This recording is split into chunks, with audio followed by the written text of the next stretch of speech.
our transitional documents. So my question is kind of about what stories we're telling, the various approaches we're taking. What's been discussed this weekend, it's got elements of hope and honour to it. It's got, I think that it's kind of grounded in certainly an excitement in the room. The current proposal at Westminster, the story of that is, for me, I think that is very much one of a domestic question, set within domestic law, set within the framework of Westminster. The story is very much of an expectation of powerlessness on our part, an expectation of potentially not getting the result we're looking for, and an expectation of dishonesty from Westminster. The story of that is really one of what we've already got. So there's different stories there, and we have to connect these stories in a way that the people that are going to vote on these things understand and that resonate with them. And I'm not a big fan of either or situations. I think my question to the panel is really, how do we connect these stories? We have a process that's underway at the moment. We have, I think, some fantastic excitement in the room about the possibilities of adding an international treaty-based approach to that through some of the work that some of the people on the panel have been doing. So the question is really, how do we tie those together at the moment, all we've got is the story of we get a referendum or have a plebiscite. How do we tie that into something more than that? Yeah, I think it's a straightforward response to that, which is we've got an extant humanitarian crisis, and the cost of living crisis, that should be accounting all of its own, the injustice of that in an energy-rich Scotland. It should mirror the poll tax protests.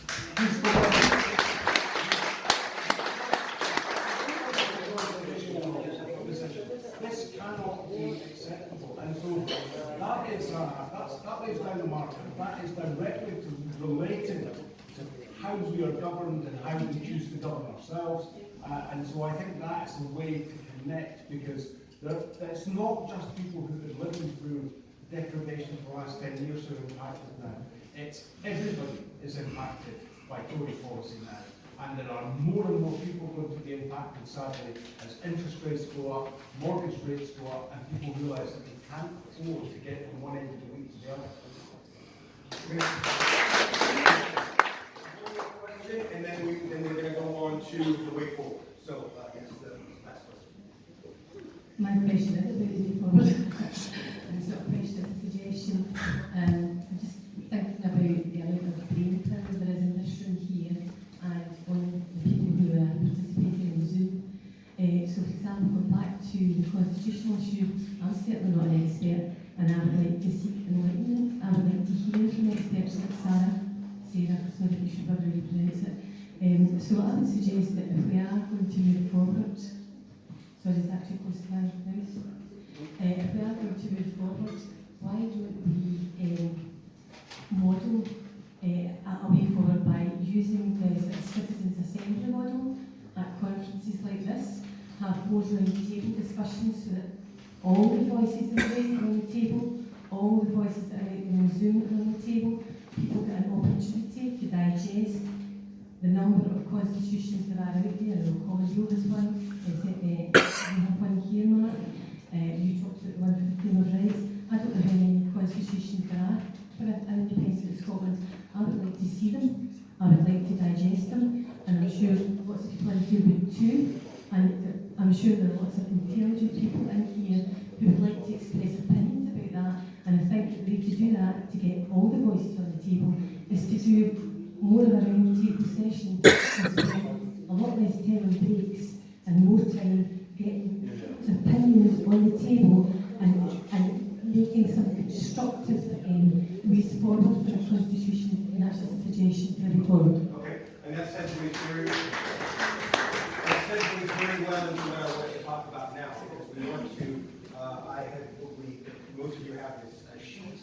We have the 9 areas of development that we want to engage in, the route to independence, beyond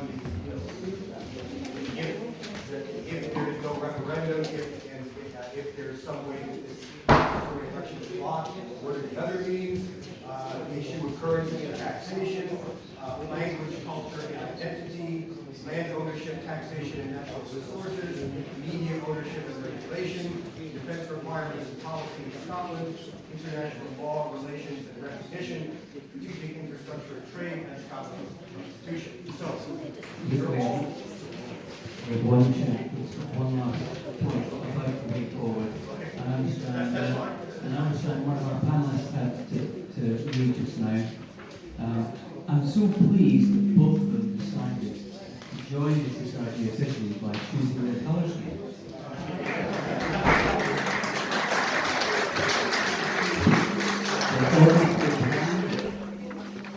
One quick question, and then Hello. Very, very short answer. You asked for short answers. My suggestion is Scottish UDI. Yes.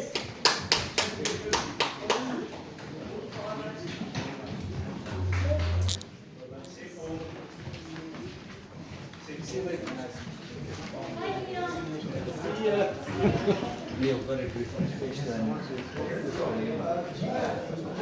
Your suggestions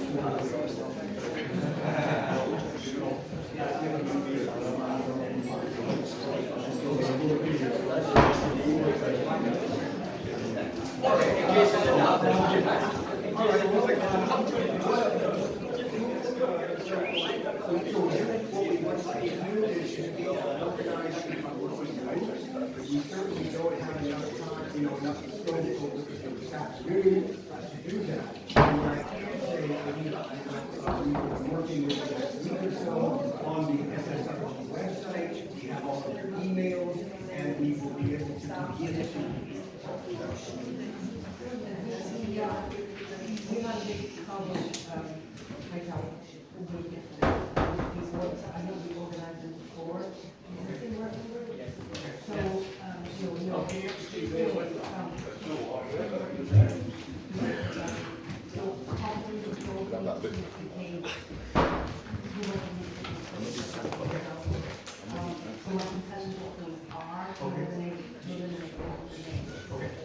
you have the working constitutional emergency, which is section 38 of the Law Bill, the Union Act of Union. We have local researching the policy-based division of the Scottish Constitution. There's a working group on the last emergency in terms of the disposal of Scottish assets, in land, and I'll hold the board.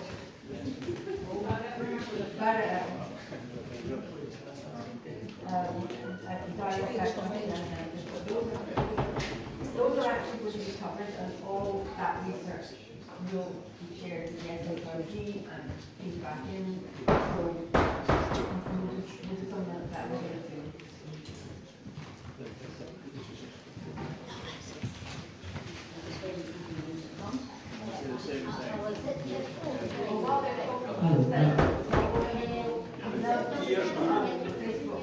Salvo West Group, that's 63 members now, and then just ask those who are forming groups to make sure you have before we leave today. Sorry. Before we call an end to our conference, you've all got a sheet of paper with all the main issues and topics on, okay? We would like everyone, even the spaces provided on the subjects, to write what your idea of going forward, and then leave them with us. And what we'll do is collate them.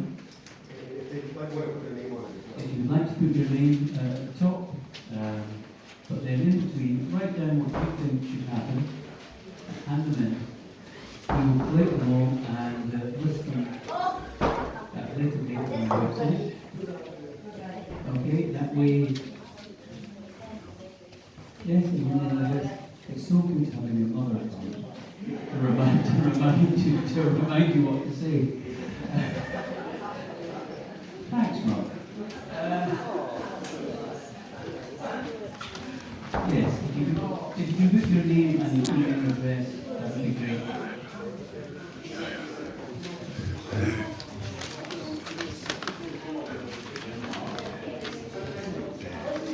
I have not trouble pronouncing mother. So that's what we like to do, because what we originally did was to have breakout rooms, and work around the clock, but of course it's not quite like that way. But this way we will feedback.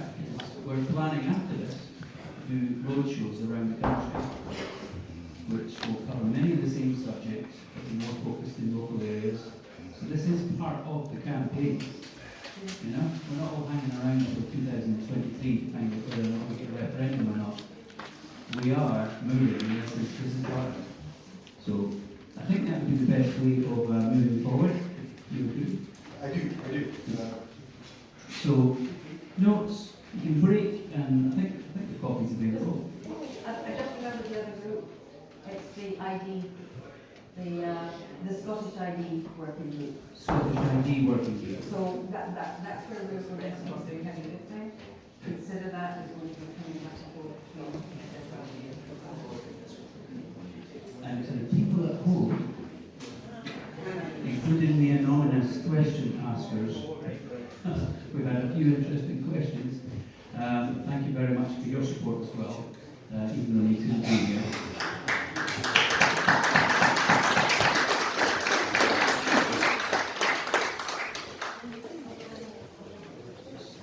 Okay, as you're writing, take your time, no problem, and I just want to thank you so much, all for coming. This is the beginning of the process, not the end. We hope to have some sort of meeting, as I said, at the end of October. We don't know what the board will take. In the next couple of weeks, on the website, we've got all your email addresses, we begin to set up working groups. We can have Zoom meetings in these different working groups. All of this stuff has yet to be organized. It was very important that we have this initial meeting, we get to know each other, and then we can begin to see who people's talents are, what people's abilities are, and where they would like to contribute in developing these themes that we have. So thank you so much for coming, and the meeting is adjourned.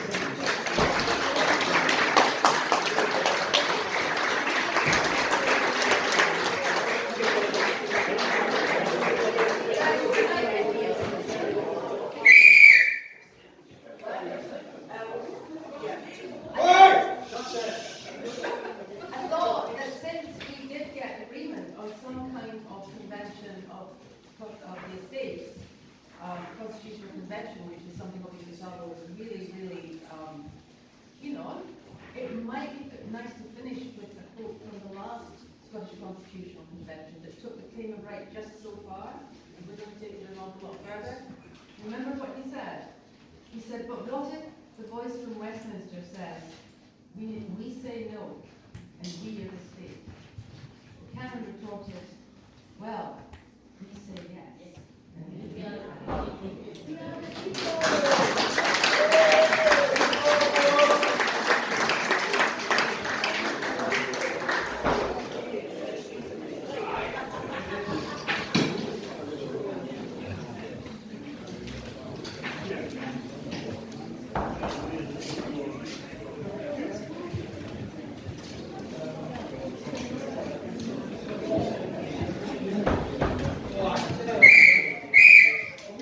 We announced it, sorry, Joel. If folks would like to come up the front and stand around the big flag to get a memento of the day. If you want, if you're not there, you're square. Okay, so do that. Get ready, you're fine. Yes, yes.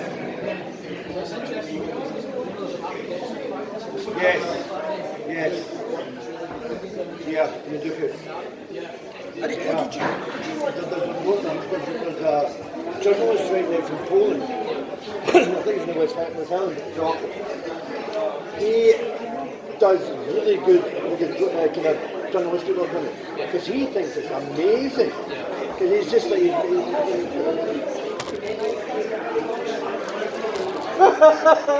welcome to Scotland. And we get spanked.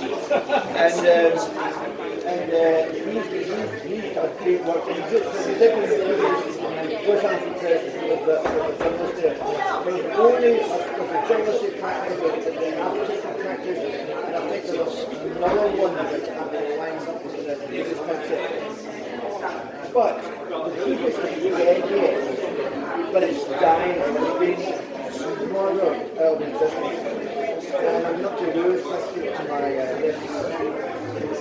wedding, and I'm going to go down my father's village, and I need to talk to my cousins and say, right, you've all got together, so tell me, is the Duke is dead yet? And I'm going to get their opinions on it. Because what I try and do is the guy who is 14 acres of the Scottish Government, a community growing space based on a lot of the Duchess and try and apply the rules and mechanisms for procedures what the spirit of the Duchess was and is. And so that we can actually, I don't know what it says, like, not modernise it but adapt it to where we are today. So that's why I'm real interested in doing this. Cheers. Yeah, Alison. Yeah. No, I've worked to North Wales quite a bit. Right. My wife's uncle live up there. You could find a challenge. You know that Yes. Even opening that door. you could find a challenge because people are so beaten down by the fact they've got hardly any infrastructure up there. I mean, It's not just that. there's a lack of hope that comes out of that. I had a head-to-head with somebody on the Isle of Harris Facebook page, and they showed the alleged picture of the Cleasham coming down to the ferry, but it was actually a picture from Romania, and Yeah. but everybody knew, if you know the Cleasham, you know that's not it. What's the Cleasham? It's a hill. It's the biggest hill in Lewis and Harris. I haven't been on Lewis and Harris apart from one time I went to Stornoway for like Right. an hour. For Accidentally. work. No, I had to go for work for the Right. courthouse. Well, my dad grew Yeah. up there, so we would Yeah. be up there every summer and spend a couple of weeks up there. Yeah. And when I was a kid, I loved it. As an adolescent, I hated it. Yeah. And I got the same way, depressed, unhappy, and I was Yeah. just like, I need to get the fuck out of this country. Yeah. And I left, spent 4 years in Germany, Yeah. came back, I started Glasgow Uni. After Germany, focusing on, this is back in the 80s, and I saw the Green Party in Germany in the 80s. Yeah. I thought, oh my God, this is the future. Yeah. And how the Germans have constructed their organic infrastructure system so that their Yeah. organic farmers have direct supply chains to the retail outlets. Yeah. And I just thought, we need to be applying this to Scotland. Yeah. Came back here, realised I wanted to get big ag, and I just thought, I'd fallen in love with an American. I followed across the States and then spent about 10, 11 years in the States doing something completely different. But what it did was it kind of honed me in to what we have here. And it's precious. Yeah. It's precious. And I'm just kind of like, well, how can we kind of live this out? Yeah. So that's kind of where I'm going with this whole concept. It's dying. I understand there's depression. This poor woman on Facebook was an incomer. Now I've got two. You're either an incomer or a redcoat. As a redcoat, you're coming in, you're going to try and change the culture. It's, that's just not how it's done. We just don't do it that way where I come from. Whereas an incomer will sit down and say, okay, I'm here. What do you guys do? I'll absorb. Still on camera. It's on the video. Shit. So, Dave's going.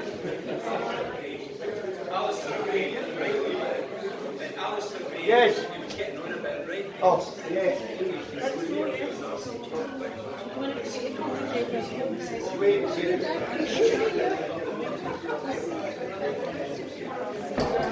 Sorry, buddy. Yes, tell him that.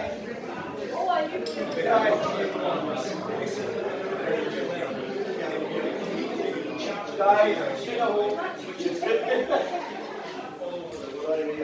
They're all frying.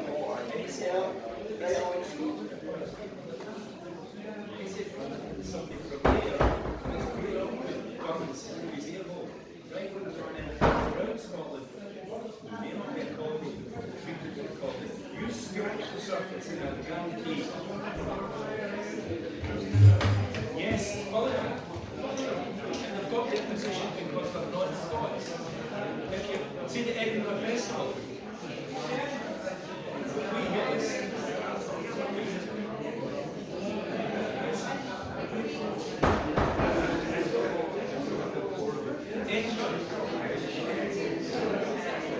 The Edinburgh Festival.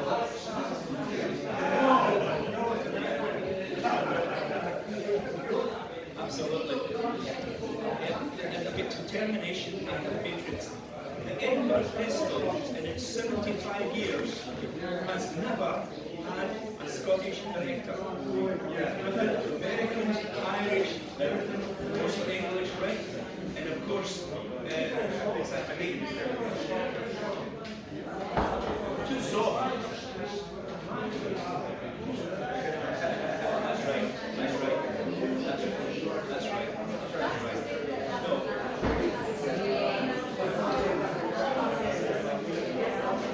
You need to know what they're trying to do. Yes.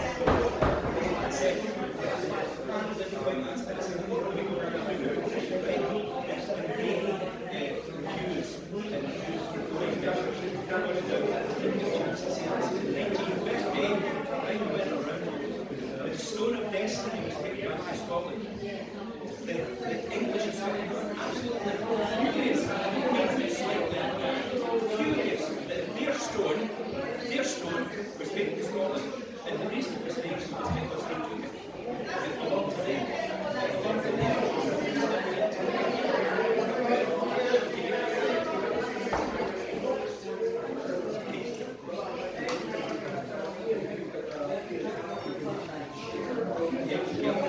Along with four wagon loads of books, right, that were all written by 44 wagon loads, 44.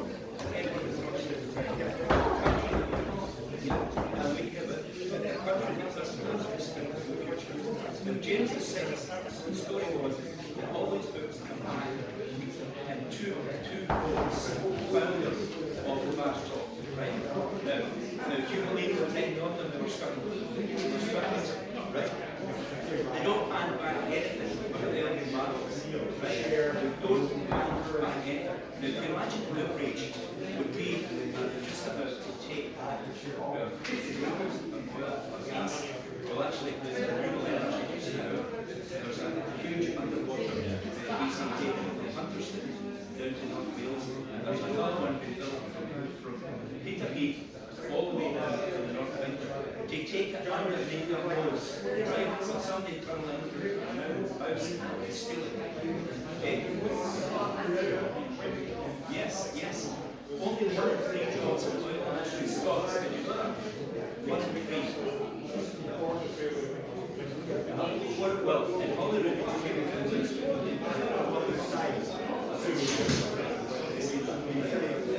around the edges, little bits here and there.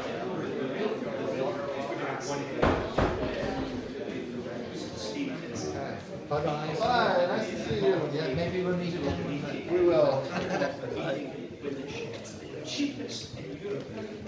The cost of generating electricity is cheaper than it was last year.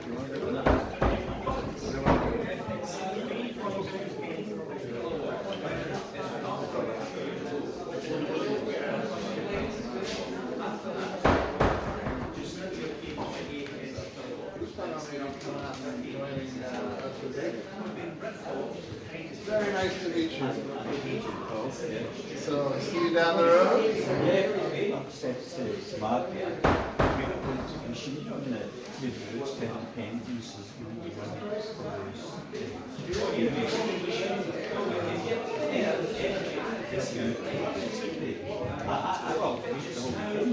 Yeah, the whole weekend, and boy, but today, whew, it's passionate, eh? it was. I like your. That's the only street.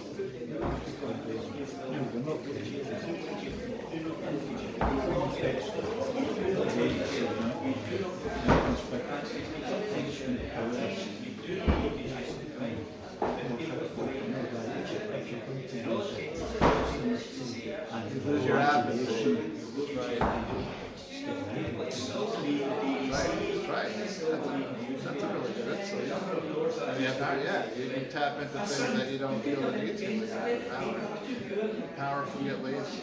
Brooks Adams, you should read him. He wrote 1897, Rise and Decline of Civilizations, and that was pretty much a decent book. And when civilizations reach the apex, they kind of get passive and decadent, and then others who are